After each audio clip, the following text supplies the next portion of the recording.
Hello and welcome. My name is Alex, founder and director of MPSI Technologies. This is the third episode of the format, the Whiznium developer experience, called Hunting Down Bugs in Whiznium application code. Whiznium applications are multi-threaded C++ applications running on embedded Linux targets. That means that you have all the established tooling available that is available for any C++ project, such as GDB or gdb-remote mostly. On the other end, the web-based user interfaces are standard HTML JavaScript, where modern web browsers prove to be great debugging tools. Accordingly, some of the things I'll be showing will look quite familiar to you, and I would say that's a good thing. My presentation is composed of 4 segments. The first and longest segment explains powerful debugging options available in each Whiznium project, which to a large extent derive their powers from well-structured organization of jobs or C++ object at runtime. In the second segment, I will briefly show an example of debugging a Whiznium project on target with VS Code and gdb-remote. This is followed by an example of web-based UI debugging with VS Code and Chrome in the third section. Finally, the fourth segment shows how Whiznium helps debugging the traffic between host and FPGAs. I would like to start with some useful debugging features related to the concept of a job tree, which we have seen in previous episodes. As a reminder, the job tree represents the runtime situation of objects responsible for the various user interface and hardware control features.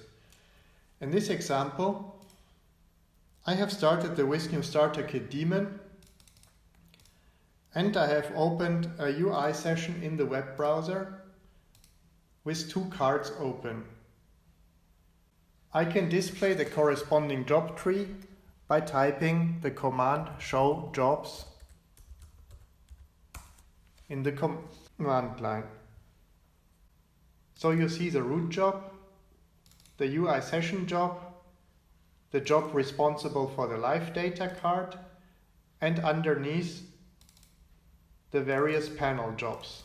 Here, for example, the calibration or 2D view job,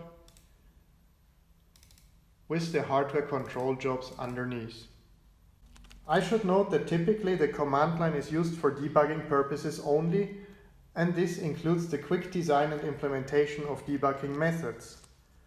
For example, here I show one of those methods for the V4L2 job, which is responsible for acquiring images from the camera via MIPI. I navigate to this job by typing goToJob, and then I type in the reference found to be in parentheses behind the job in the job listing, 2 in our case. To view the specific command set for this job, I type cmd set. And I see that there is exactly one method called test.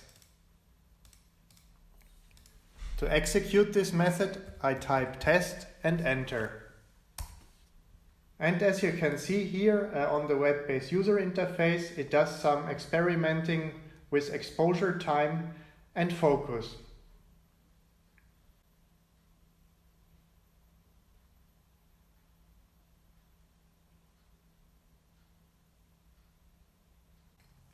So this works, and of course it is possible to put in any type of functionality for debugging, which, as you can imagine, is a better way than having to put a control in the web-based user interface.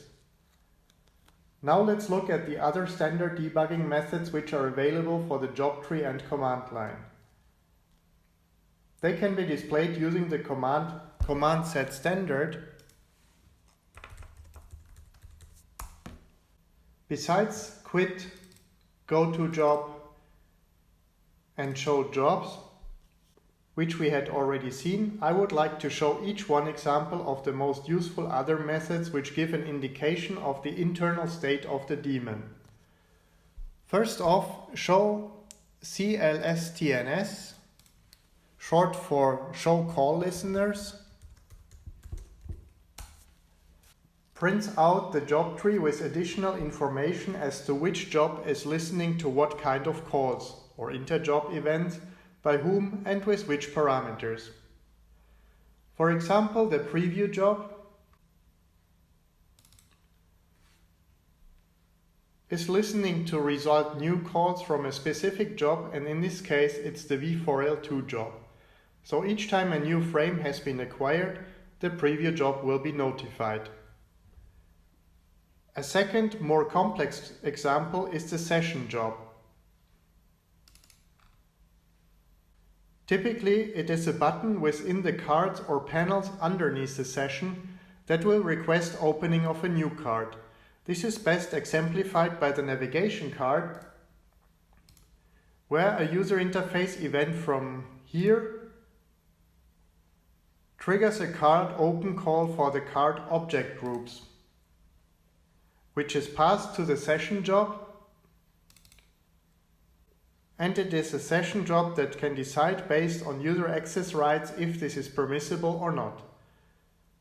The session job can accordingly block or execute, as in our case, on the opening of the new card. By the way, as this was successful, if we now display the job tree again, we will see that the object group card has been added.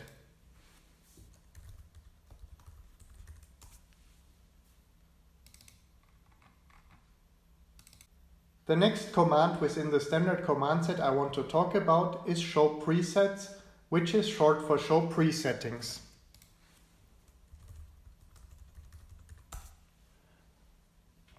Presettings are a powerful feature to give context to entire subjob trees within the job hierarchy.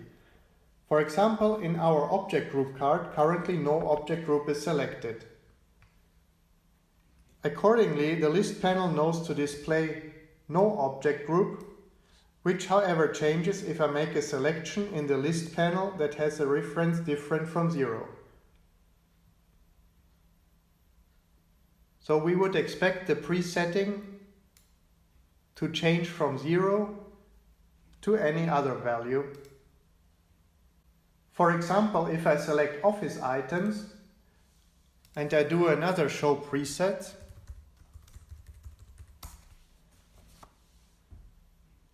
the reference preset here has changed to a non-zero value, 7 in this case. Now the record panel underneath the object group card knows to display office items which corresponds to reference 7 of object groups in the database.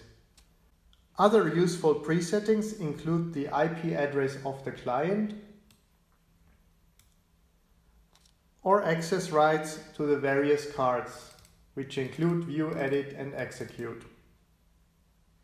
Finally, in the list of additional information display of the job tree, I would like to show the command show SGES, which stands for show stages. For example, at the moment show SGES was invoked, the v4l2 job was in state converting, the system information job responsible for showing the CPU load was running, and most of the other jobs were idle. Only the preview job was in state ready. Now these were rather high-level debugging features. I would now like to show the commands within the standard command set which allow even more detailed analysis of what is going on internally in the daemon.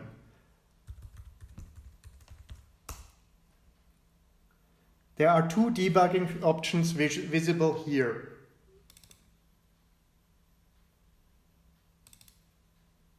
The first is start-stop monitoring.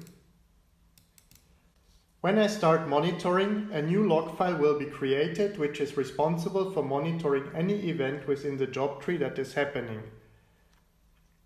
Until I type stop monitoring, everything that is going on within the job tree, including state changes, data blocks sent and received from various clients, calls handled within the job tree, and so on, will be recorded. The output of this feature is a text file, which I just downloaded from the target, and it looks like this.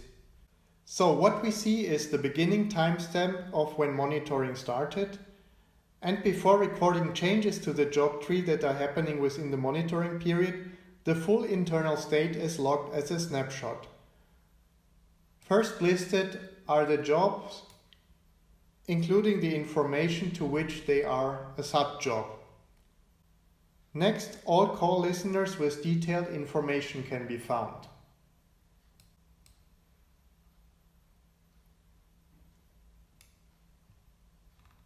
Finally, also the presettings are output to this file. Only after this initial section, the actual monitoring information with the timestamp starting from the moment monitoring was started are recorded one after another.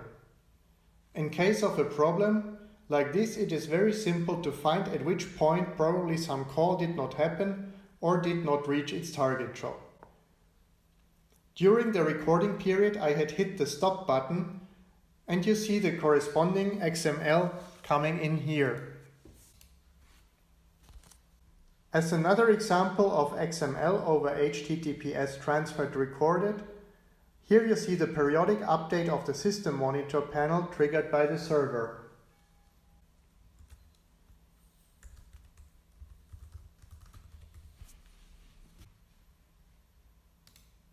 Next topic. Whiznium explicitly supports designing multi-threaded applications. And as you may well know, multi-threaded applications are prone to hard to reproduce bugs such as deadlocks. To help with this, any multi-threading related action, such as locking and unlocking mutexes, waiting on conditions, and creating threads can be dumped into the command line. In this case, the output does not go to a file, but directly to the command line. It is started with the command start empty dump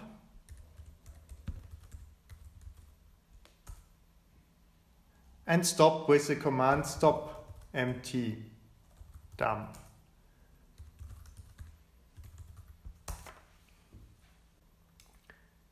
In every line of the log, there is a thread ID that was active for the monitored event. On initialization, any Whiznium daemon outputs the thread IDs of its processor threads. With this, now you have a very simple but powerful option for detecting deadlocks, because you can simply log for thread IDs that stop showing up in the list of events. And then eventually, you will find that two threads were competing for the same resource, deadlocking each other. This concludes the first section on internal state monitoring of Whiznium applications. I would now like to go to a more standard debugging feature. As I said, Whiznium applications are very regular Linux application programmed in C++. So of course gdb-remote is also available. When you have your development system set up with the Yocto SDK placed somewhere on the hard drive, along with the compiled binaries, you can configure VS Code to start debugging in a very convenient way. To demonstrate this, I will place a breakpoint somewhere, in this case at the servo move method, and on the target system, I will now start the daemon with gdb server.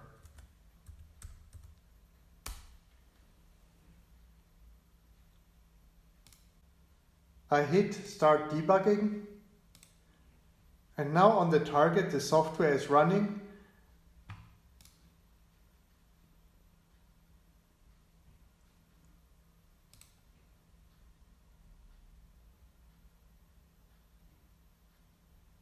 and when I force the code to reach the specified breakpoint, in this case via web-based user interface session,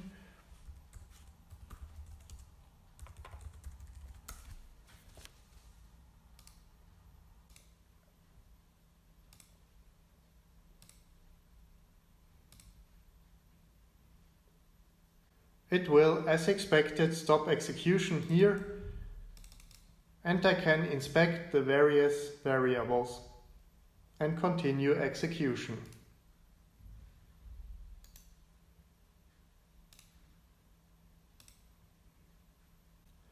There are no limits as to how to use GDB for debugging with Whiznium projects. Another thing I would like to show is how to conveniently debug the web-based user interface. As you have probably seen before, the web-based user interface is served from a directory structure within the embedded systems file system, where it is composed of JavaScript, HTML and XML files. Now, as it is very inconvenient to develop editing the files on the embedded system, it is possible to instead mount the file structure on the developer workstation on the embedded system via NFS. In that way, I can conveniently do my JavaScript and HTML development on the host machine and directly see the changes on the target. In this example, I will place console output in the refresh method of this system monitor plot.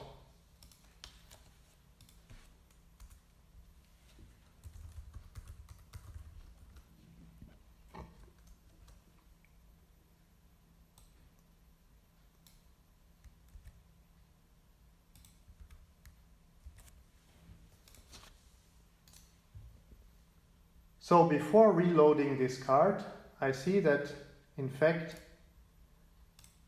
nothing is being output.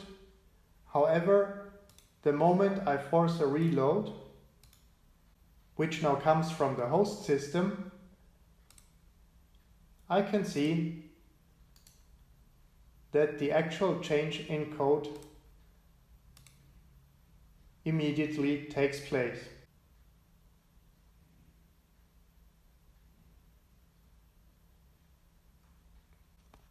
Now on to the fourth and last section. This is for the FPGA fans among you. As you know, our laser scanner starter kit comes in two versions, and here I will be using the Xilinx Sync powered system for demonstration. I will show two debugging features that are very helpful for debugging communication between host and FPGA. So I have opened a session to this FPGA based version in the web browser. As you can see here, it is relatively simple to implement an interactive terminal into the web-based user interface. It uses the auto-generated C++ FPGA access library to fill the list of commands.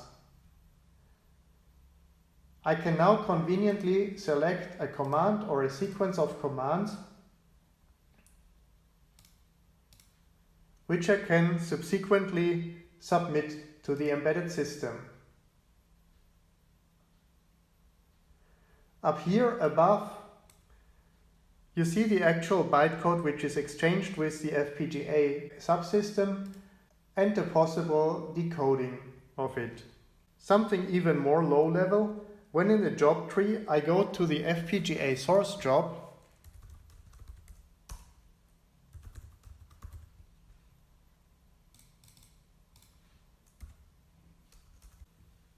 and hit Command Z. It will show me the FPGA specific commands, which include start rxtxdump and stop rxtxdump. After start rxtxdump, at first I see nothing, which is because currently there are no active transfers with the FPGA subsystem. However, if I do something like turning the turntable,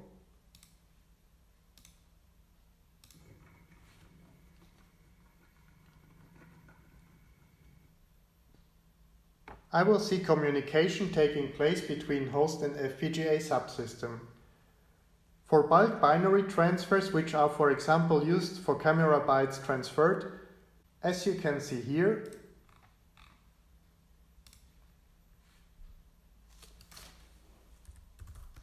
there is a convenient feature of reducing the output to the number of bytes transferred.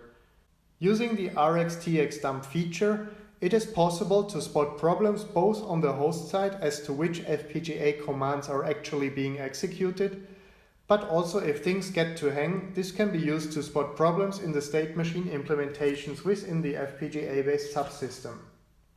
So, this concludes my presentation for this episode. I'm really glad you tuned in. I sure hope you had some takeaways for your own projects. Thank you for your attention, and I hope that you will be back for one of our next episodes. If you have any questions or any requirement regarding the open source Whiznium developer tools, please feel free to reach out.